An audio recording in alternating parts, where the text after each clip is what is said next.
जाति को टारगेट करके कि ये जाट समाज का है, इसको मैं जिले से बाहर भेज दूंगा, इसको बाड़मेर भेज दूंगा, इसको दूसरी जिले में भेज दूंगा। हमने कभी भी किसी जाति विशेष को लेकर ट्रांसफर पोस्टिंग्स नहीं की। हमने ये कहा कि कोई व्यक्ति लाड़नू का है, कहीं भी है, उसको लाना है जो दूसरे जिले का विधानसभा का, तो हम लोग उसको भेजेंगे और अपने विधानसभा के आदमी को लाएंगे।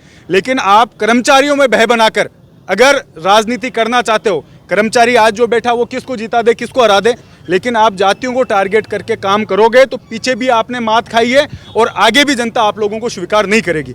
मेरे पिताजी ने ना ये शेयर्स में भी इन्वेस्टमेंट किया। पीएसएस को फोन लगाओ। पीएसएस?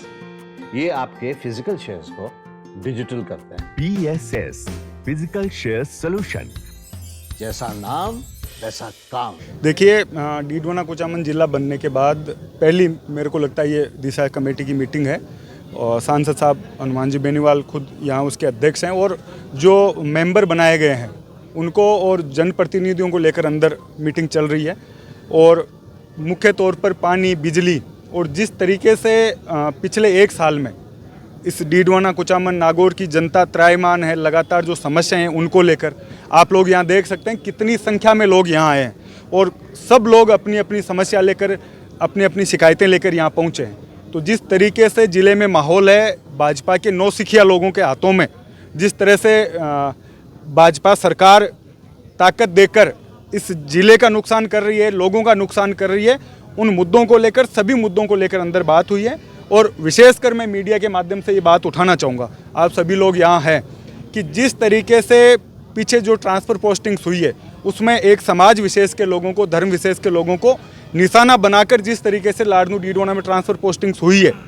अब आप कोई कर्मचारी काम नहीं करता, इससे पहले ये होता था कि एसडीएम, तहसीलदार इस लेवल तक के ट्रांसफ़र होते थे।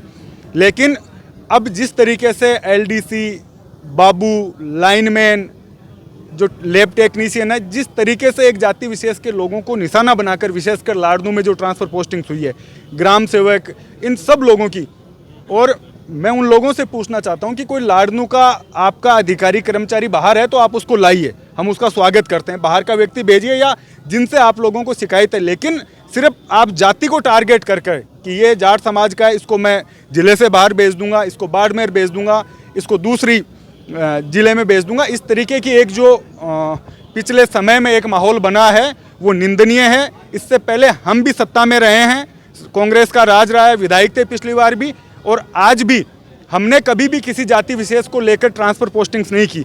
हमने ये कहा कि कोई व्यक्ति लाड़नू का है, कहीं भी है, उसको लाना है जो दूसरे जिले का विधानसभा का, तो हम लोग उसको भेजेंगे और अपने विधानसभा के आदमी को लाएंगे। लेकिन जिस तरीके की परिपाटी चालू हुई है वो निंदनीय है। आप कर्मचारियों में भय बनाकर चुनाव नहीं जीत सकते। लगातार 10 साल से लाड़नू की जनता ने नकारा है। हर चुनाव आप नगरपालिका, पंचायत चुनाव, सांसद का चुनाव, विधायक का चुनाव आप हारते आए हैं। लेकिन आप कर्मचारियों में भय बनाकर अगर राजनीति करना चाहते हो, कर्मचारी आज जो बैठा वो किसको जीता दे, किसको हरा दे, लेकिन आप जातियों को टारगेट करके काम करोगे तो पीछे भी आपने मात खाई है और आगे भी जनता आप लोगों को स्वीकार नहीं करेगी। मैं मुख्यमंत्री जी को इस आज आप सबके माध्यम से पूछना चाहता हूं कि क्या आपने एक जाति विशेष के कुछ नौसिखिया लोगों को, ठेकेदारों को आपने लाड़नू विधानसभा ठेके पे दे दी है कि वो मन चाहे जिस तरीके से जो किसान वर्ग है उसके पे अत्याचार करेंगे, SC ST के जो कर्मचारी उनको सताएंगे। इस बात का जवाब लाड़नू की जनता मुख्यमंत्री जी से मांगती है कि आपने क्या ये इस तरीके की जो बनाई है प्रणाली, उसमें क्या आप इन किसानों और इनको प्रताड़ित करने के लिए मुख्यमंत्री बने हैं क्या? इस बात का जवाब लाड़नू की जनता मांगती है। आपने कुछ समय पहले भी यही मुद्दा उठाया था और आपने कहा था कि विधानसभा में ये मुद्दा उठाएंगे। क्या लगता है कि आपके मुद्दा उठाने के बावजूद भी सरकार ने इस पर गौर नहीं किया? सरकार देखिए, पिछली बार जब कलेक्ट्रेट में मीटिंग थी लोकसभा चुनाव से पहले, तब हमने ये मुद्दा उठाया। पिछली बार 25 सीटें भाजपा की थी, हार के आगे नीचे 11 सीट गई इनकी।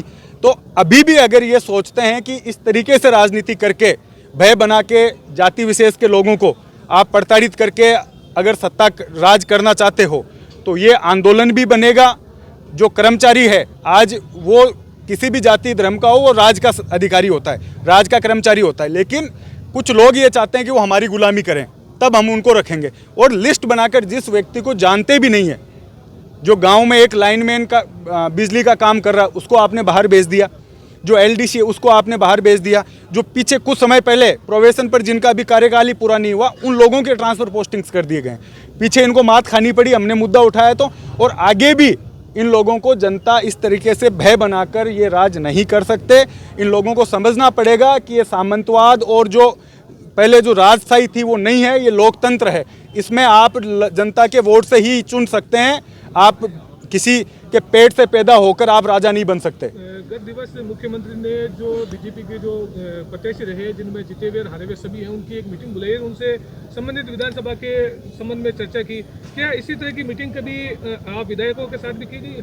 देखो इस राज्य में तो ये तो सिर्फ भाजपा के लगता मुख्यमंत्री है, अभी तो हम लोगों से नहीं बात हुई, लेकिन मैं ये कहना चाहता हूँ मुख्यमंत्री जी को, आप बुलाइए, आपकी पार्टी के लोग हैं जो हार गए, जिनको जनता ने नकार दिया और आगे भी नकारेगी जिन लोगों को, वो लोग जाकर वहाँ कम से कम ये कहें कि मेरी विधानसभा में ये काम, मैं कांग्रेस ने इतना काम कराया, मैं इससे ज़्यादा कराऊँ।